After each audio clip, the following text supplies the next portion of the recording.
Bonjour à tous et bienvenue sur la 17e étape du Tour de France. Avant de prendre de l'altitude, le Tour de France arrive à Gap pour une 24e arrivée dans la capitale des Hautes-Alpes, 200 km et 2 bosses sur le parcours, surtout le col de la Sentinelle à 5% de pente moyenne, dont le sommet est situé à 9 km de la ligne d'arrivée.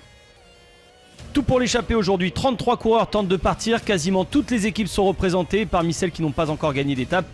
On se réveille un peu tard, c'est le cas d'Arkea Samsic et des Total Direct Energy qui sont quittes pour une poursuite.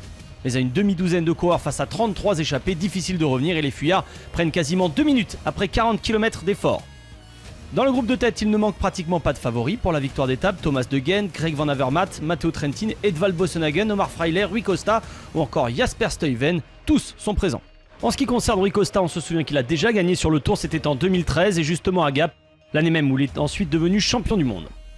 Au sprint intermédiaire de Vaison-la-Romaine au kilomètre 64, c'est Andrea Pasqualone qui passe en tête devant Thomas De Gendt et Jasper Stuyven. Les coureurs de tête ont plus de 6 minutes d'avance. Un écart qui continue de grandir et passe même les 10 minutes alors qu'il reste 100 km à parcourir.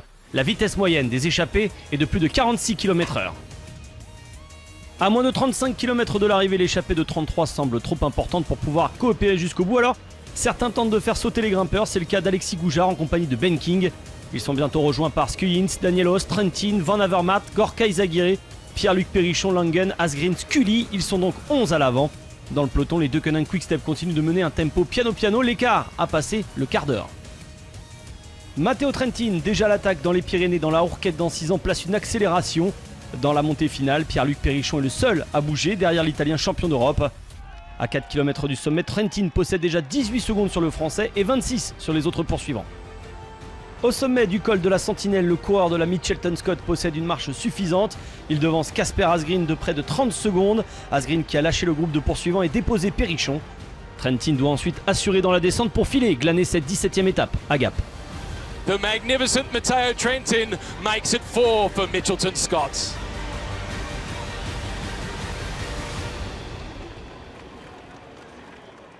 Trentin s'impose devant Kasper Asgreen et Greg Van Avermaet qui règle le sprint des poursuivants.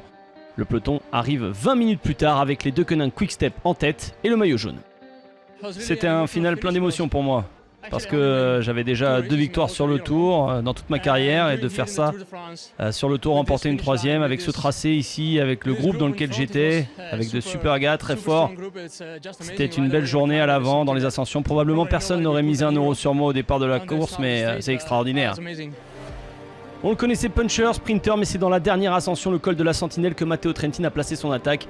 Surveillé toute la journée, comme Van Avermaet, Trentin a décidé de faire lui-même le ménage. Le champion d'Europe remporte sa 3e étape sur un Tour de France. 5 ans après son dernier succès, c'était à Nancy devant Peter Sagan. Mitchelton Scott revient à la hauteur de Jumbo-Visma désormais avec 4 victoires d'étape sur ce Tour.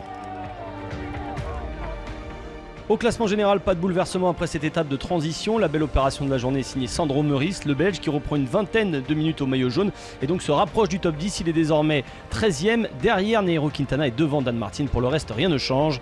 Le maillot vert est toujours solidement accroché aux épaules de Peter Sagan qui devrait, sauf incident, le remporter pour la 7e fois à Paris dimanche. Tim Wellens n'avait pas de grand rival dans cette échappée du jour et pourrait encore conserver son maillot demain, à moins que les favoris et surtout Thibaut Pinot ne passent à l'attaque.